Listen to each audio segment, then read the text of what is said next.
एक समय की बात है, भगवान श्री कृष्ण के एक बड़े प्यारे सखा रहा करते थे। अभी बाद में कदम सुदामा चरित्र के बाद है ना, प्रेम से बोलो। एक बड़ा प्यारा सखा है भगवान श्री कृष्ण का, जिसका नाम है सुदामा। दूसरे से ले जाओ। सुदामा जी के विषय में, अच्छा सुदामा चरित्र किस किसने सुना है बताइए, हाथ ऊपर उठा के बताना। जिसने सुना है आज तक सुदामा चरित्र सुना है? किस किसने सुना है? आप लोगों ने सुना होगा जिन्होंने कथा सुनी है। सुदामा जी कौन है जी? भगवान श्री कृष्ण के एक सखा, जो दरिद्र हैं, गरीब हैं, निर्धन है, घर में खाने को नहीं है। क्यों है? क्योंकि एक बार भगवान श्री कृष्ण के हिस्से के चने खा लिए थे, दरिद्र हो गए। भगवान के द्वार गए, भगवान के द्वार की मित्र से मिलना है, द्वारपालों ने धक्के मार के बाहर कर दिया।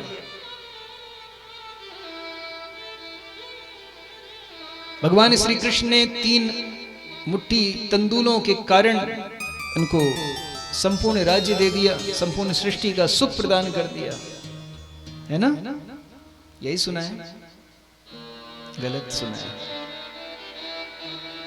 सरासर गलत सुना है। पूछो क्यों? पहली बात, जन सामान्य सुदामा जी के विषय में कहते हैं दरिद्र थे, ब्राह्मण, दरिद्र ब्राह्मण थे।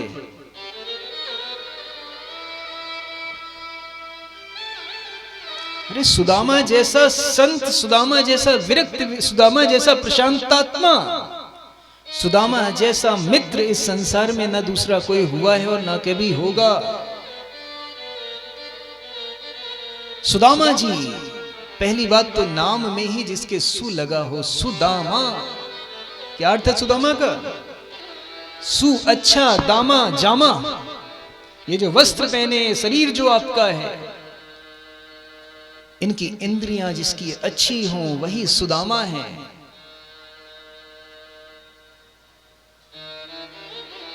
और सुदामा जैसा विरक्त, जरा विचार कीजिए, सुदामा जी की महानता का परिचय इससे बड़ा कोई हो नहीं सकता कि सुखदेव जी ने सुदामा जी के नाम का संपूर्ण भागवत जी में कहीं उच्चारण ही नहीं किया है जी। संपूर्ण भागवत में सुदामा जी के नाम का कहीं उच्चारण ही नहीं आया है। क्या कारण है? विचार कीजिए, हम किसका नाम नहीं लेते? अपने जीवन में किसका नाम नहीं पुकारना चाहिए? अपने से बड़े का। जिसको सुखदेव जी अपने से बड़ा मान रहे हैं, उस शख्स को हम कहते हैं दरिद्र है। ये दरिद्र का मतलब जानते हो? असंतुष्टो परम दरिद्र। जो असंतुष्ट है उसे दरिद्र कहते हैं। लेकिन यहां देखिए, यहां सुखदेव जैसे संत, परम निष्ठावान ठाकुर की, ऐसे संत जो कि माया के डर से 12 वर्ष तक गर्भ के अंदर रहे, ऐसी विरक्ति सुखदेव जी की, जो गर्भ से निकलते ही नाल कमर में लपेट के वन को निकल गए, ऐसी विरक्ति।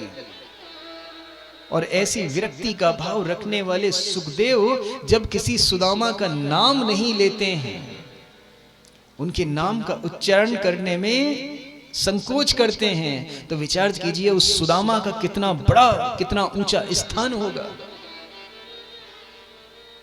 आप कहेंगे सुखदेव जी, अरे सुखदेव जी ऐसे ही थे क्या? सुखदेव जैसा विरक्त संत कि यम प्रव्रजंतम अनुपेतम अपेत कृत्यम द्वैपायनो बिरह कातर्राजुहावा पुत्रेति तन्मतया तर्वोभिनेदुस्तं सर्वभूत हृदयं मुनिमानतोस्मि। यम प्रव्रजंतम अनुपेतम अपेत कृत्यम द्वैपायनो बिरह कातर्राजुहावा पुत्रेति पुत्रेति पुत्रेति। जन्म लेते ही सुखदेव जी जब वन को चले गए, वन जा रहे हैं, पीछे पीछे पिताजी पुत्र पुत्र पुत्रेति रुक जा, कहां जाता है? सुखदेव जी कुछ नहीं बोले। जिस सुखदेव के प्रभाव से निर्जन वृक्ष जो जिनको वाणी नहीं प्राप्त है, वो वृक्ष भी बोलने लगे हैं। लता पताएं बोलती हैं जिनके प्रभाव से उन सुखदेव जैसी विरक्ति, वो सुखदेव जैसा विरक्त संत सुदामा का नाम नहीं लेता है। विचार कीजिए सुदामा जी का क्या पद होगा। और जब भागवत जी की रचना हुई ना, भागवत जी की रचना वेद व्यास जी ने की, सुखदेव जी को परीक्षा करने के लिए जनक जी के पास भेजा। जनक जी के पास भेजा तो जनक जी ने 5 दिनों तक घर के बाहर खड़ा रखा। आजकल हम जरा सा धन आ जाता है, हमें 5 मिनट इंतजार करना पड़े तो हमारा चेहरा क्रोध से लाल हो जाता है। सुखदेव जी 5 दिनों तक दरवाजे के बाहर खड़े रहे, द्वार के बाहर खड़े रहे, लेकिन क्रोध की एक शिकन तक नहीं थी उनके चेहरे पे। ऐसे सुखदेव जी क्रोध चेता, जिन्होंने क्रोध को जीत रखा है। और द्वार के अंदर प्रविष्ट हुए। द्वार के अंदर प्रविष्ट होकर प्रशांतात्मा सुखदेव जी द्वार के अंदर प्रविष्ट हुए। आंगन में, सभागार में अप्सराओं के बीच में छोड़ दिया राजा जनक ने। अप्सराएं स्पर्श कर रही हैं, आलिंगन कर रही हैं, लेकिन सुखदेव जैसा ब्रह्मचर्य निष्ठ व्यक्ति, नैष्ठिक ब्रह्मचारी, जो अपने ब्रह्मचर्य पे अडिग है, एक लेस मात्र भी काम की भावना जिसके हृदय में ना हो, ऐसे सुखदेव जी, ऐसे जितेंद्रिय सुखदेव जी जब किसी सुदामा के नाम का उच्चारण नहीं करते तो आप स्वयं ही अंदाजा लगा सकते हैं कि सुदामा का पद क्या होगा।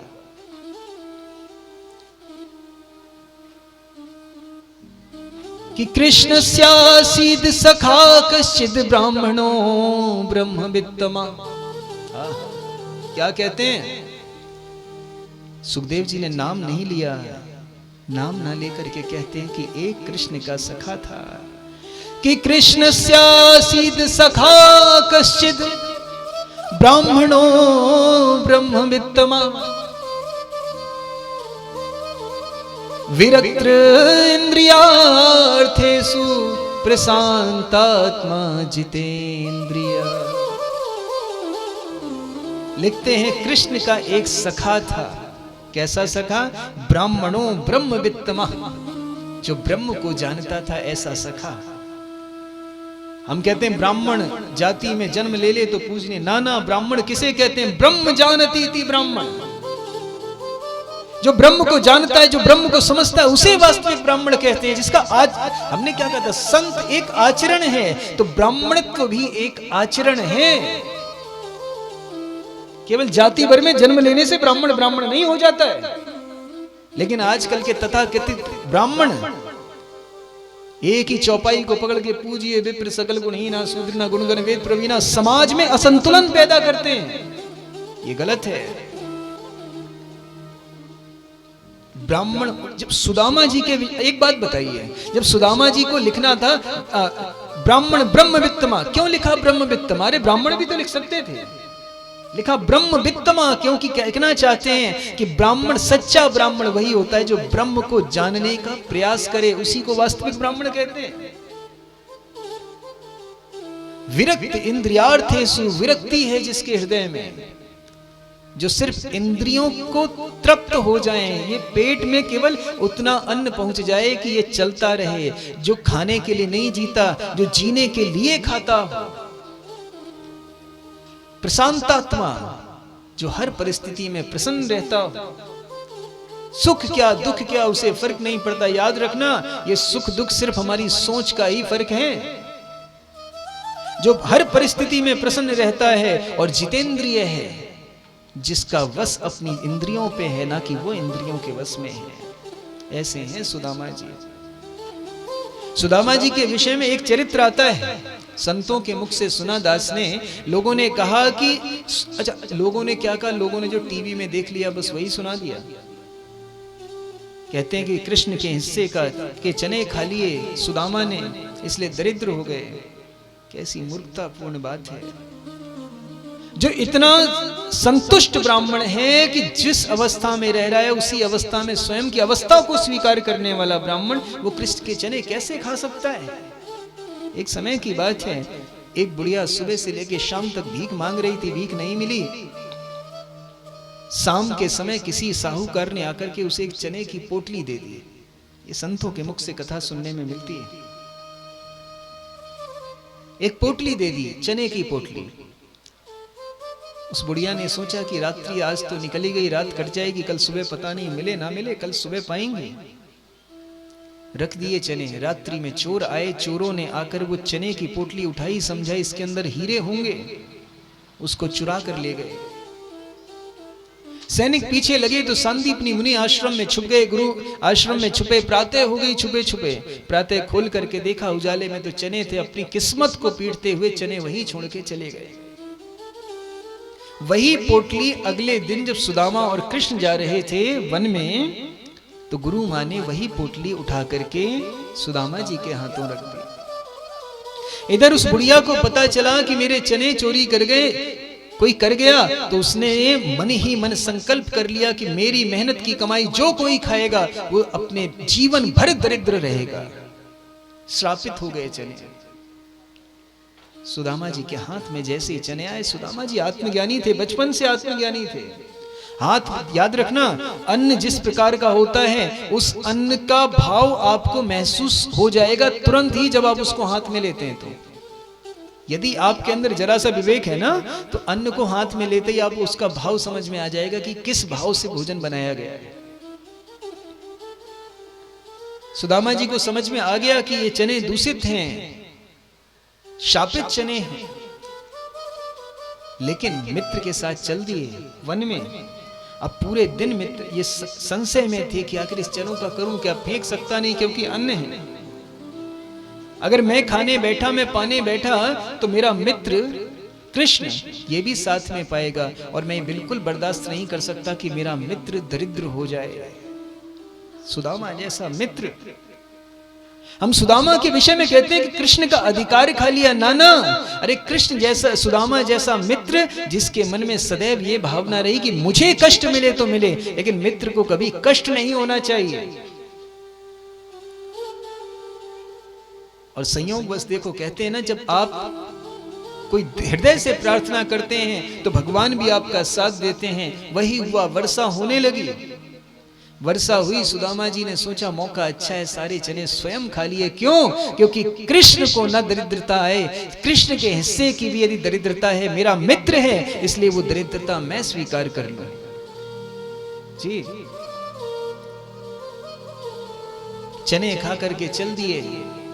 अच्छा, कृष्ण राजाधिराज बने और सुदामा जी गरीब निर्धन अवस्था में आ गए। दरिद्र नहीं थे, क्योंकि दरिद्र उसे कहते हैं जो असंतुष्ट होता है। वो संतुष्ट हैं अपनी परिस्थिति में। एक बड़ी सुंदर पत्नी है इनकी, सुशीला। एक दिन सुशीला संतों के बीच मंदिर में जाती है, संतों से मुलाकात होती है। संत ने कहा कि हमने सुना है तुम्हारे मित्र का, तुम्हारे पति का मित्र जो है वो भगवान श्री कृष्ण हैं। संतों ने कहा कि तुम्हारे पति का मित्र भगवान श्री कृष्ण हैं, तो तुम ऐसा क्यों नहीं करती कि अपने पति से निवेदन करेंगे तुम्हारी इस स्थिति को सुधार दें, भगवान श्री कृष्ण से जाकर कुछ मांग लें। सुशीला ने कहा जरूर निवेदन करूंगी। सुशीला पहुंची। सुशीला ने अपने पति से कहा, सुदामा जी से कहा कि स्वामी, मुझे पता चला है कि आपके मित्र भगवान श्री कृष्ण हैं, तो आप क्यों नहीं उनसे कुछ मांग लेते ताकि आपका जीवन का निर्वहन हो जाए। आप अपनी ना सोचें, लेकिन आप अपने बालकों की तो सोचें। सुदामा जी ने कहा कि देखो देवी, मित्र के पास कभी भी कुछ पाने की आशा से नहीं जाना चाहिए।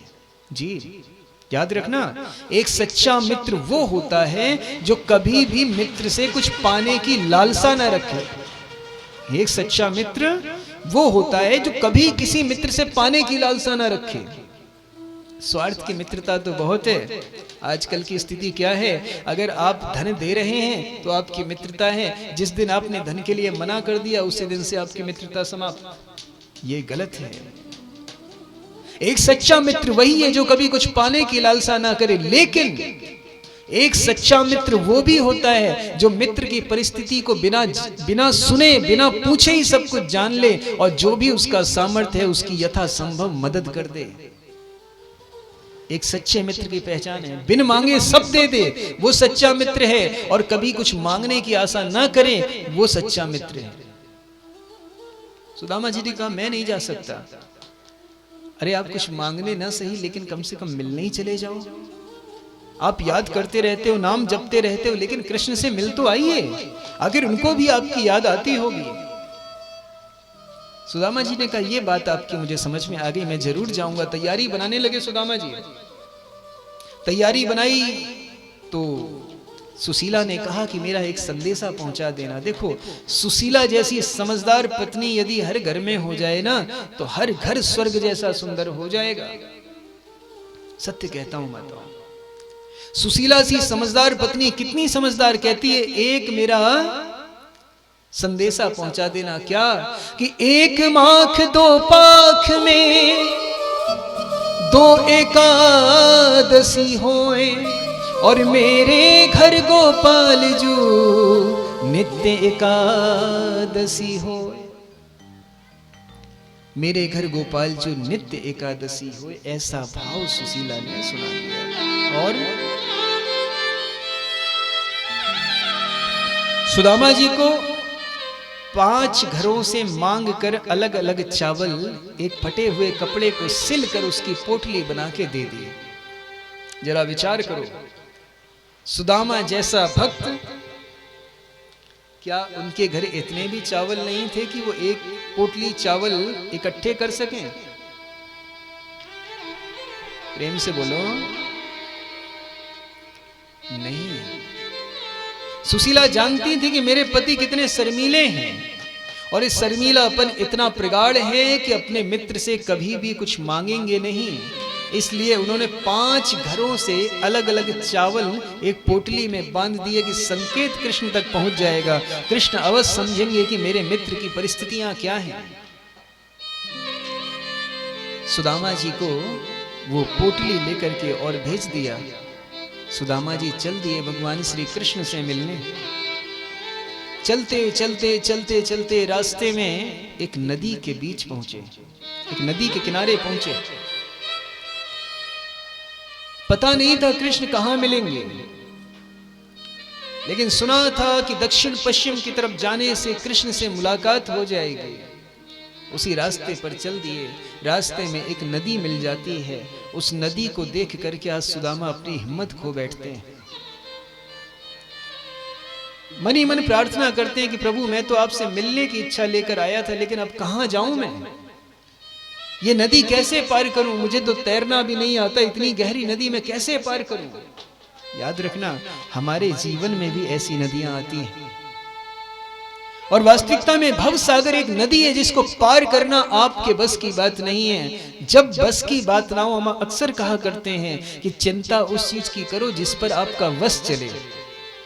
जीवन में चिंताएं बहुत होती हैं आपके, लेकिन चिंता उस कार्य की करनी चाहिए जिस पर आपका वश चले, और जिस पर वश नहीं होना तो उसकी चिंता नहीं करनी चाहिए। जैसे बेटा बीमार हो गया, आपके बस में है क्या ठीक करना? तो काहे की चिंता?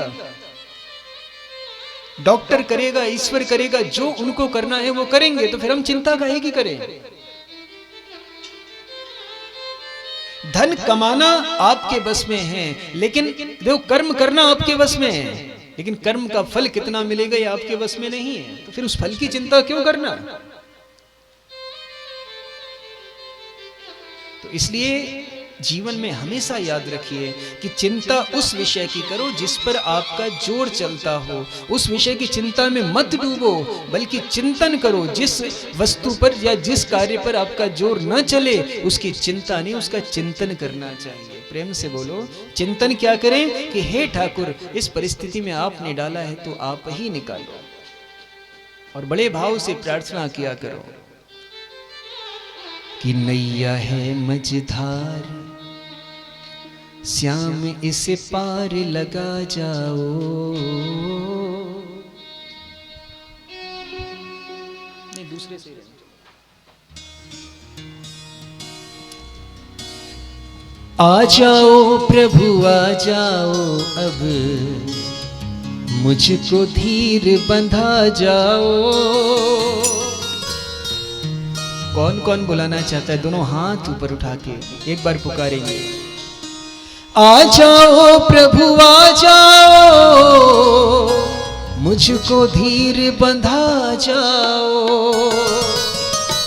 बोलिए, आ जाओ प्रभु आ जाओ, मुझको धीर बंधा जाओ, मुझको धीर बंधा जाओ। नैया है मझधार, शाम इसे पार लगा जाओ।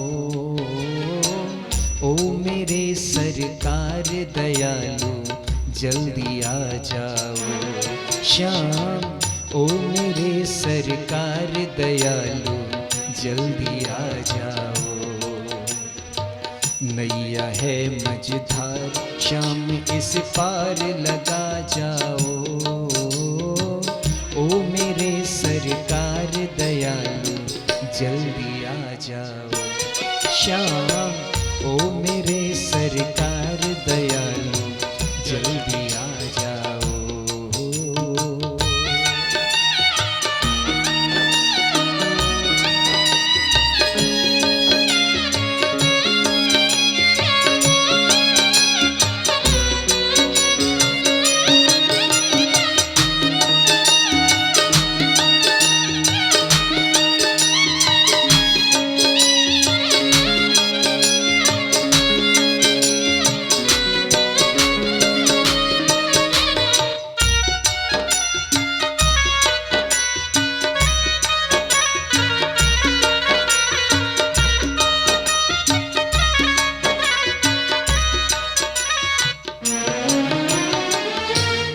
गाइए थोड़ी आवाज।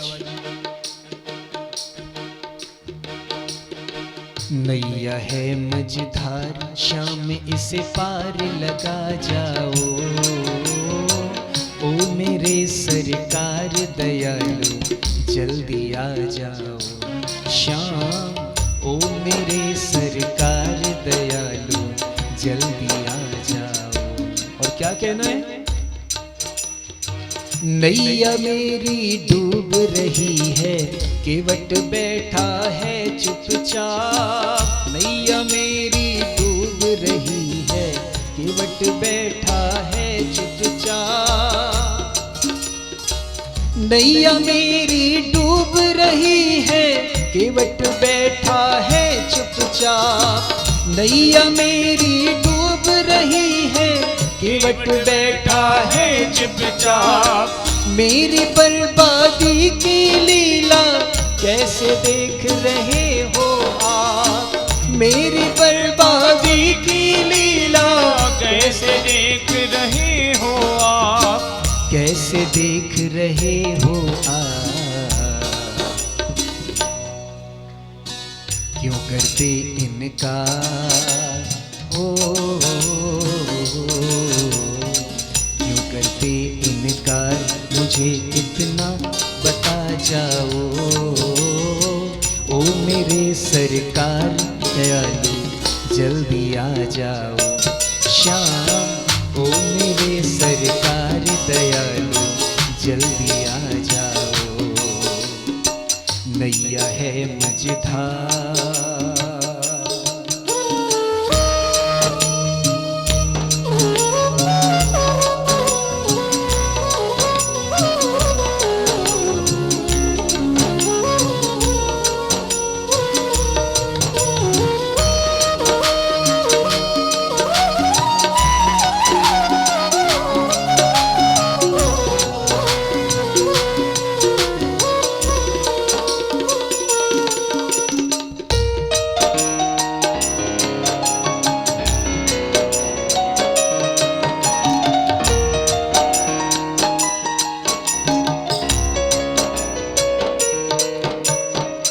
तूफानों से लड़ते लड़ते हार गया है दास तेरा।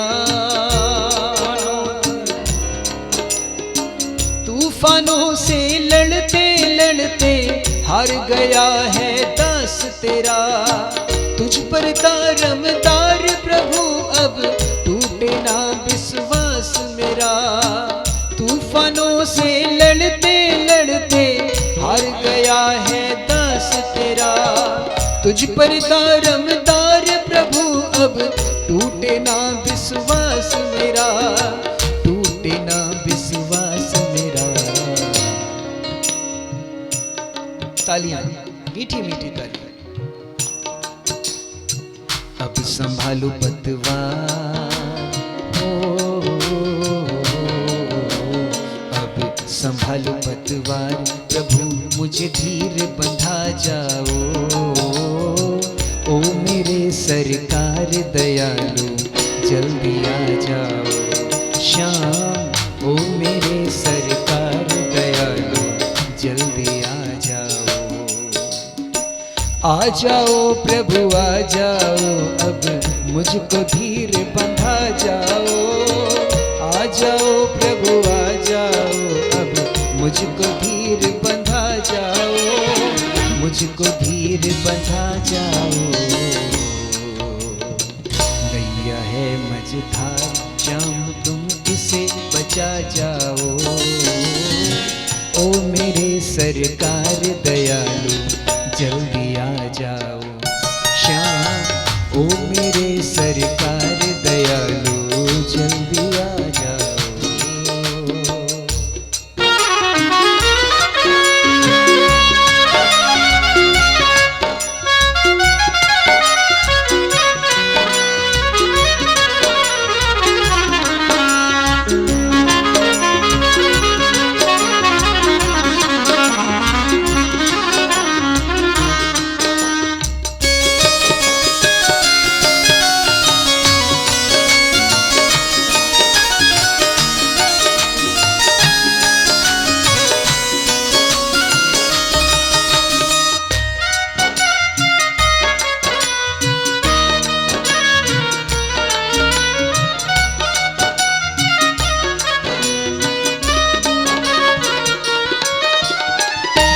भंवर में दूजा केवट श्याम कहाँ से लाऊं मैं। गाइए। बीच भंवर में दूजा केवट श्याम कहाँ से लाऊं मैं।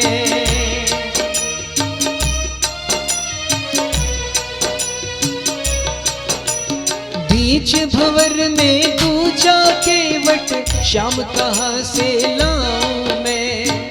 तुझ बिन रक्षा हो नहीं सकती कितना भी चिल्लाऊं मैं, कितना भी चिल्लाऊं मैं।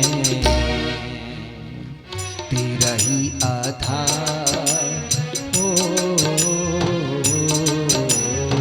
तेरा ही आधार भंवर से इसे बचा जाओ। ओ मेरे सरकार दयालु जल्दी आ जाओ। श्याम ओ मेरे सरकार दयालु जल्दी आ जाओ।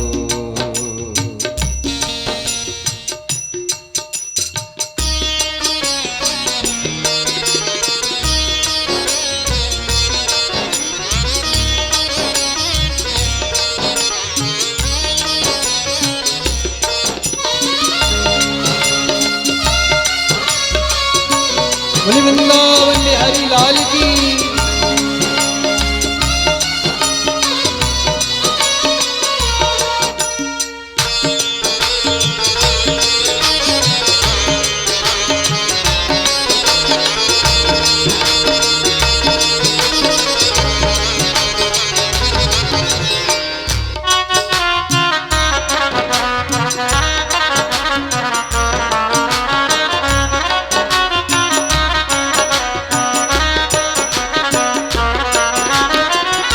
दयालु नाम तिहारा, नाम की लाज रखो सरकार।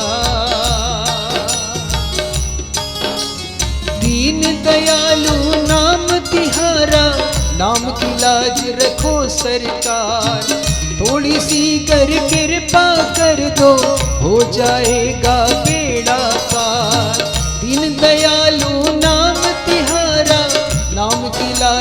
रखो सरकार, थोड़ी सी कर कृपा कर दो, हो जाएगा बेड़ा पार, हो जाएगा बेड़ा पार।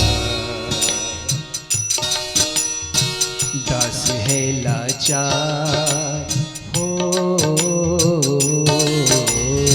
दास है लाचार, दास है लाचार, प्यार अपना बरसा जाओ।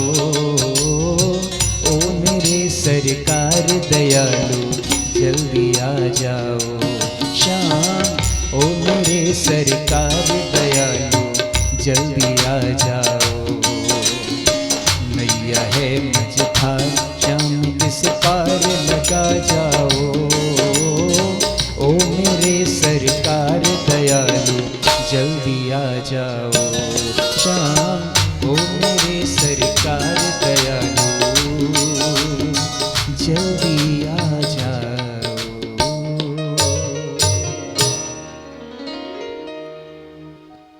नैया है मझधार श्याम इस पार लगा जाओ। ओ मेरे सरकार दयालु जल्दी आ जाओ श्याम, ओ मेरे, गाइए।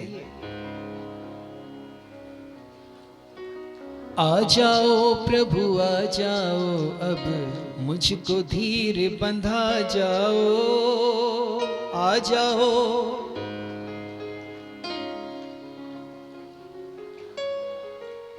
आ जाओ प्रभु आ जाओ, मुझको धीर बंधा जाओ।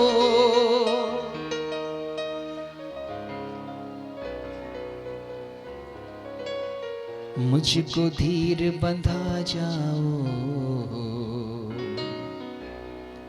दास है लाचार, प्यार अपना बरसा जाओ।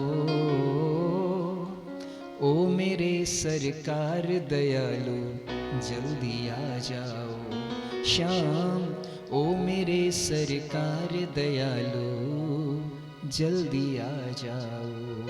प्रेम से बोलो और थोड़ा जोर से। सुदामा जी नदी के किनारे बैठे और शिवरंजनी चलने जाना। नदी के किनारे बैठे बैठे ठाकुर जी को गुनगुना रहे हैं और गुनगुनाते गुनगुनाते ऐसा ध्यान लगा कि थोड़ी देर बाद देखते हैं कि सामने से एक केवट अपनी नाव लेकर के आ रहा है। केवट को आता देख मन प्रफुल्लित हो गया। आवाज लगा के पूछते हैं, अरे भैया क्या हमें भी उस पार लगा दोगे? केवट ने कहा कि स्वभाव तो हमारा पार लगाना ही है। क्यों? क्योंकि केवट कोई और नहीं था माताओं। जब सुदामा जी को पार लगाना था तो साक्षात कृष्ण ही आज केवट बन करके सुदामा जी को पार लगाने आए हैं जी।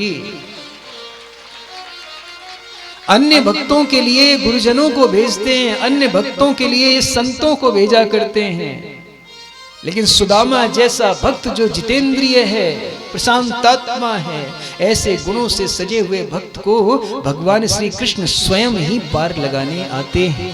प्रेम से बोलो। भगवान श्री कृष्ण नाव में बिठाते हैं, नाव में बिठा करके उस पार लगाने का प्रयास करते हैं। ध्यान से देखना, सुनना। इधर सुदामा जी भगवान को स्मरण कर रहे थे। करते करते भगवान मिल गए, पार लगा रहे हैं, लेकिन भगवान को नहीं भूले। चर्चा भी भगवान की ही हो रही है। उस केवट से चर्चा कृष्ण की कर रहे हैं। चर्चा करते करते करते करते नींद लग गई, और जैसे ही नींद खुली तो आज क्या पाते हैं कि न वो नाव है, न वो केवट है, न वो नदी है। आज सुदामा जी एक रेतीली भूमि में पड़े हैं और सामने एक बड़ी सुंदर नगरी है जी। किसी से पूछा ये कौन सी नगरी है, तो बताया कि ये द्वारिकापुरी है। अरे द्वारिकापुरी है? हाँ जी। आज सुदामा जो इतने दिनों से यात्रा को पूरी कर रहे थे, आज एक क्षण में भगवान ने उनकी यात्रा को पूर्ण करा दिया। किसी से पूछा भगवान श्री कृष्ण को जानते? कोई नहीं जानता।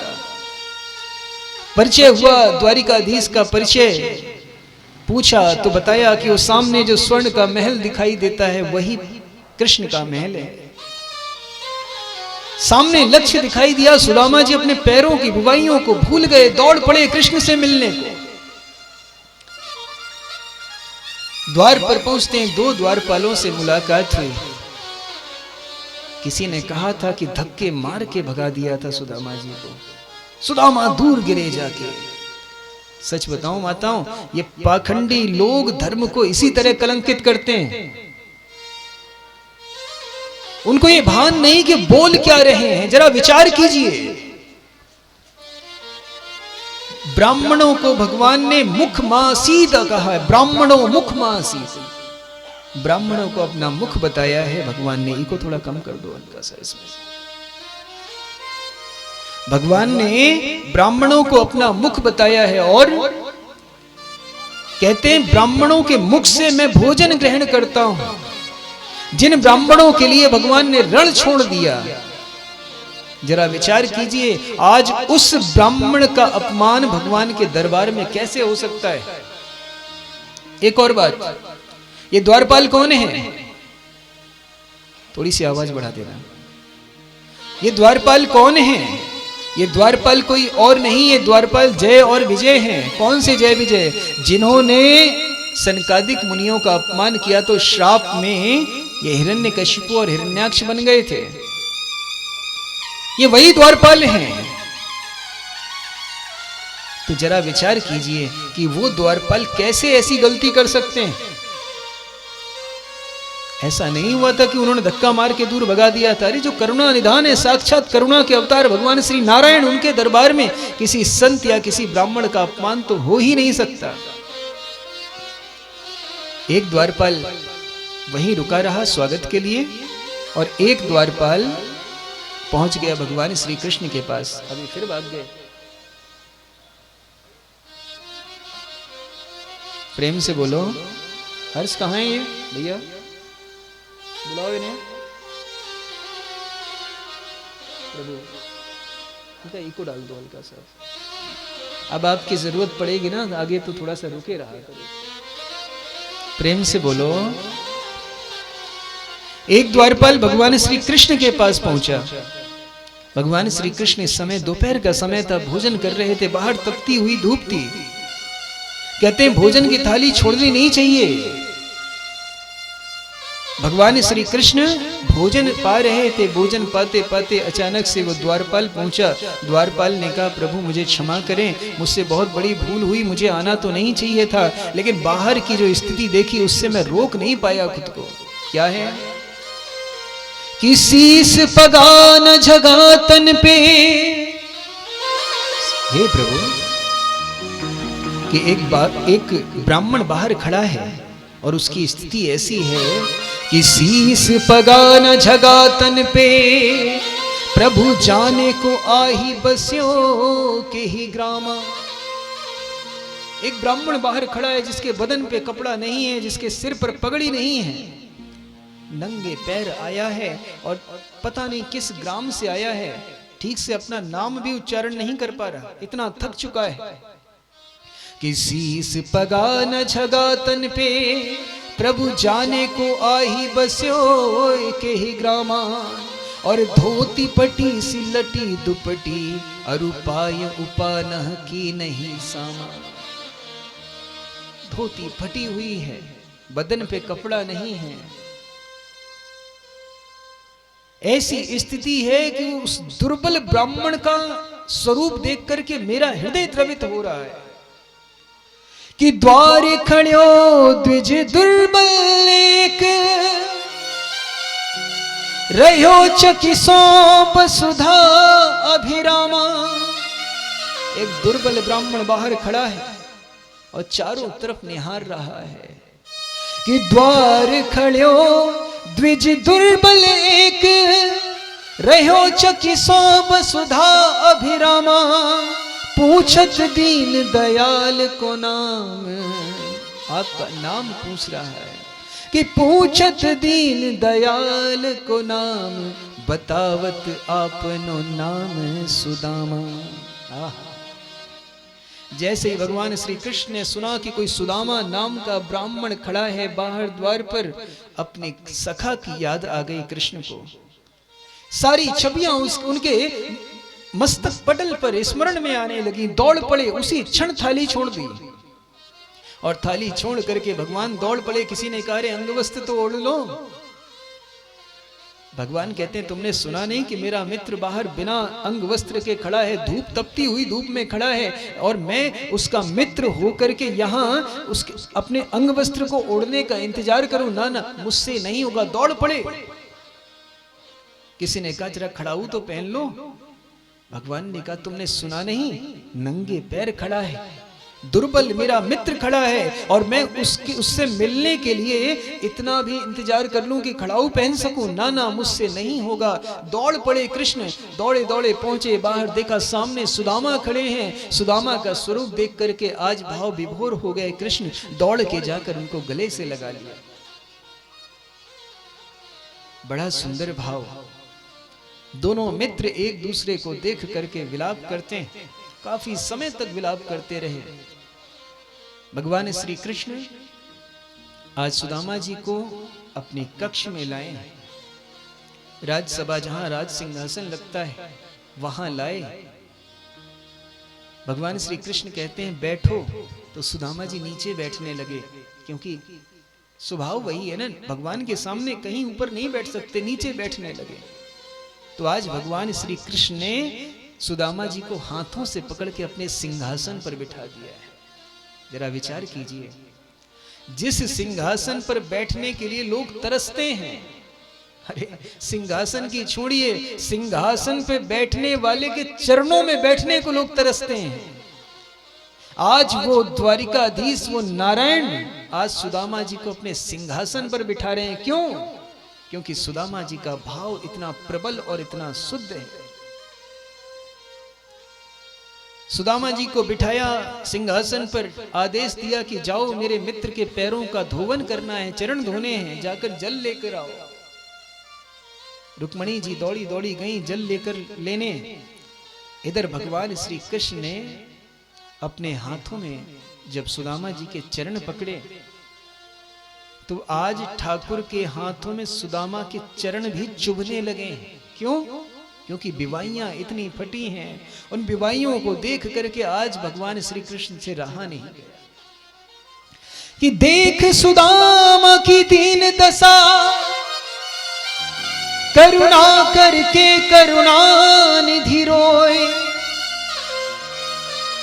आज सुदामा जी के पैरों की वो दशा देख करके भगवान श्री कृष्ण के नेत्रों से अश्रुधारा बहने लगी। कितना रोए कि देख सुदामा की दीन दशा, करुणा करके करुणा निधि रोए, और पानी पर हाथ को हाथ छुओ नहीं, नैनन के जल सो पग धोए। आज सुदामा की स्थिति को देख करके भगवान के नेत्रों से इतनी अश्रुधारा बही है कि रुक्मणी जल तो बाद में लेकर आती, भगवान के नेत्रों के अश्रुधारा से ही सुदामा जी के पैर धुल गए। जी, दोनों को सुदामा जी और भगवान श्री कृष्ण का संवाद होता है। सभी रानियों को बुलाया, रानियों को आशीर्वाद दिलाया। आशीर्वाद दिलाने के पश्चात कक्ष में बैठे हैं। सुदामा जी के चरणों की सेवा कर रहे हैं भगवान, और रुक्मणी जी पंखा जल रही हैं, सत्यभामा पास में खड़ी हैं, चमर हिला रही हैं। तभी सुदामा जी से पूछते हैं भगवान श्री कृष्ण, मैंने सुना है तुम्हारा विवाह हो गया है? हाँ मित्र, विवाह हो गया। तो भाभी ने मेरे लिए कोई संदेशा, कोई उपहार नहीं भेजा? तो पोटली तो छुपा रहे हैं सुदामा, पोटली छुपा रहे हैं, और संदेशा बोल दिया कि 1 मास 2 पाख में 2 एकादशी हुए, मेरे घर गोपाल जो नित्य एकादशी हुए। क्या अर्थ है इसका? कभी चर्चा की, कभी विचार किया?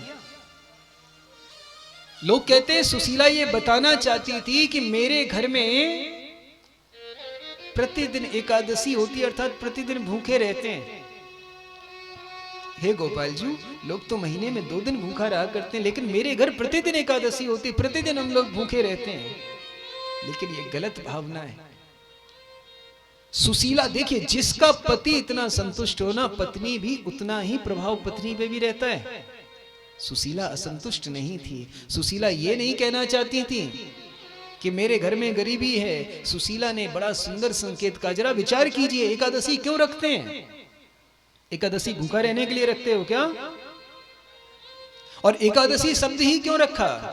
क्योंकि एकादशी होती है नारायण को याद करने के लिए। महीने में 2 दिन ऐसे दिए संतों ने कि महीने भर ना सही, लेकिन महीने में 2 दिन तो आप भगवान को याद कर ही लोगे, इसलिए 2 एकादशी महीने में रख दी। तो सुशीला कहना चाहती हैं कि प्रभु 1 मास 2 पाख में 2 एकादशी हुए। लोगों के यहाँ तो 2 एकादशी, अर्थात लोग तो आपको 2 दिन ही याद करते हैं, लेकिन हमारे ऊपर आपकी ऐसी कृपा है, ऐसी कृपा है कि हम प्रतिदिन हर क्षण आपको याद करते रहते हैं।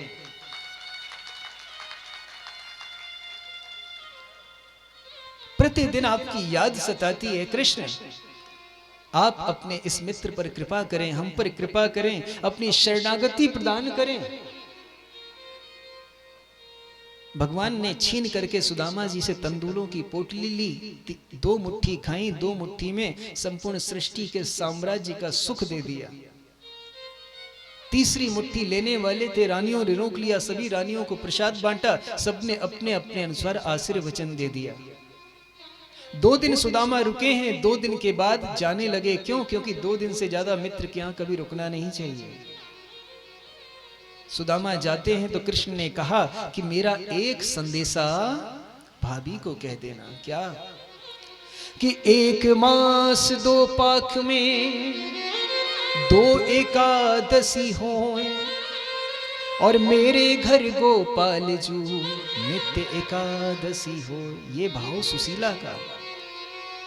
तो श्री कृष्ण कहते हैं, सुनिए, कि होनी थी सो हो गई, कि होनी थी सो हो गई, पर अब ना ऐसी हो, भाभी तेरे भवन में नित्य द्वादशी हो। क्या अर्थ है?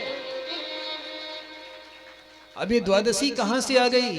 अर्थ ये है, देखो, एकादशी और द्वादशी में फर्क एक ही है कि एकादशी में भगवान को याद करते हैं लेकिन उपवास रख के, लेकिन द्वादशी में भी भगवान को याद किया जाता है लेकिन भरे पेट। तो भगवान ने कहा, मैं समझता हूं तुम एकादशी रखती हो, महीने भर एकादशी रखती हो, मुझे याद करती हो, लेकिन आज से मेरी ऐसी कृपा होगी कि तुम्हें भूखा नहीं रहना पड़ेगा। आज के बाद तुम मुझे तो याद रखोगी, लेकिन तुम्हारे जीवन में धन धान्य की संपदा सदैव भरी रहेगी। बात समझ में आई? 2 दिन सुदामा रुके, और जब जाने लगे ना, तो जो खड़ाऊ, जो वस्त्र सुदामा जी को दिए गए थे भगवान श्री कृष्ण ने जो दिए थे, वो भी उन्होंने वापस अपने स्थान पर रख दिए, छोड़ के चले। वही पुराना जो फटा हुआ अंग वस्त्र पहना था, उसी को पहन के जा रहे हैं। इसे कहते हैं सच्चा मित्र। मित्र दे रहा है लेकिन लेने की लालसा नहीं है, सब कुछ वहीं छोड़ के चल दिए और अपने घर को प्रस्थान कर गए। प्रेम से बोलो। इधर अपने घर पहुंचे हैं, नगर में पहुंचे सुदामापुरी, तो चारों तरफ महलों का अंबार लगा हुआ था, वहां कुटिया तो थी नहीं। सुदामा जी पहचान नहीं पा रहे कि मेरा घर कौन सा है।